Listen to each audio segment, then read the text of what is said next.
Hello friends, good morning, Radhe Radhe. তোমরা সবাই কেমন আছো? আশা করছি সকলে ভালো আছো, আমিও ভালোই আছি। এই দেখো, আমি কিন্তু উঠে পড়েছি 6:30টার সময়।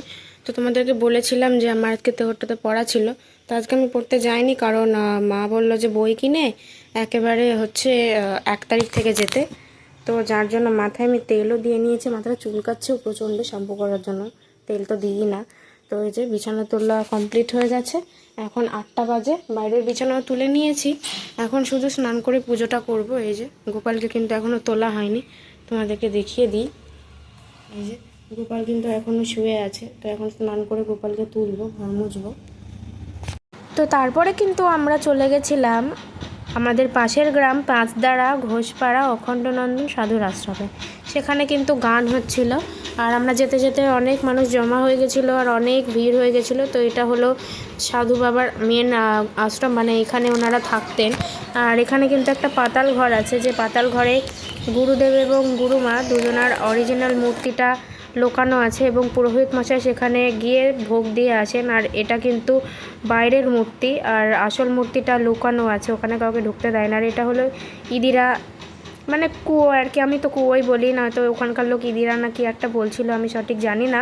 তো কি বলে এটাকে কমেন্ট করো। আমাদের এখানে তো কুয়ো বলা হয়। তো কুয়োর জলটা কিন্তু সেই প্রাচীনকাল থেকেই রয়েছে, যখন মানে গুরুদেব আর গুরুমা বেঁচে ছিলেন তখন থেকে কিন্তু এই কুয়োটা এখানে রয়েছে। আর ওনারা কিন্তু এই কুয়ো থেকে জল খেতেন, আর এই কুয়োর জল কিন্তু ফোরায় না, এই কুয়োতে সারা বছর জল থাকে, মানে সেই আমল থেকে জল কিন্তু থেকেই আছে।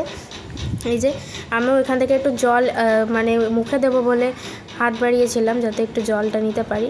তো কত মানুষ দেখো, আমাদের বকুলতলায় যেরকম মানুষের ভিড় হয় সেরকম ভিড় এখানে মনে হচ্ছে তার থেকেও বেশি ভিড়, এত পরিমাণে মানুষ।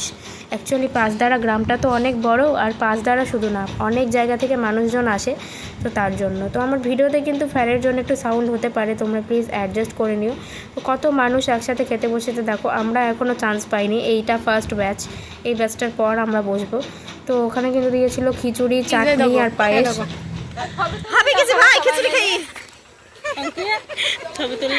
এই দেখো ঠাকুমা হেঁটে হেঁটে পা ব্যথা। তো আমরা কিন্তু চলে এসেছি আমাদের প্রাচীন 500 বছরের পুরনো সেই জাগ্রত মন্দির বকুলতলা। এই বকুলতলায় কিন্তু একটা বিরাট ঘটনা ঘটে গেছে। এই যে কয়দিন আগে যে বিশাল বজ্রবিদ্যুৎ সহ মেঘ চমকানো অনেক বাজ পড়া হলো, তো সেই বাজেই কিন্তু সেই ঝড়েই এই 500 বছরের পুরনো বকুল গাছ এতদিন যে টিকে ছিল তার অর্ধেক অংশ ভেঙে উপরে চলে গেছে। হঠাৎ যে কী বাধা পেয়েছে ভগবান, যে এরকম কাণ্ডটা হয়েছে দেখে কিন্তু ভয়ও লাগছিল।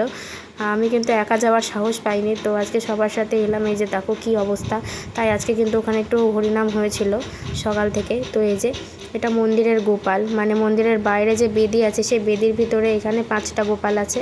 আর মেন যে মন্দির, মানে যেখানে ঠাকুরকে ভোগ নিবেদন করা হয়, আরতি করা হয়, সেই মন্দিরেও কিন্তু টোটাল 5টা গোপালই আছে, মানে টোটাল 10টা গোপাল আছে এই মন্দিরে।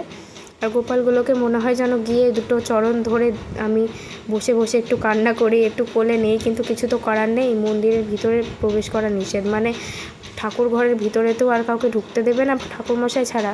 তো এই যে তোমাদের একটু ঘুরিয়ে ঘুরিয়ে দেখিয়ে দিলাম। এটা হলো ঠাকুরের মেন মন্দির, সবসময় তালা দেওয়াই থাকে, ভোগের সময় শুধুমাত্র খোলা হয়। এই যে ভগবানকে দেখে নাও। কালকে কিন্তু ভিডিও দেওয়া হয়নি কারণ কালকে একটু সমস্যা ছিল, ভীষণ প্রবলেমের মধ্যে ছিলাম, তাই আর কি ভিডিওটা দিতে পারিনি।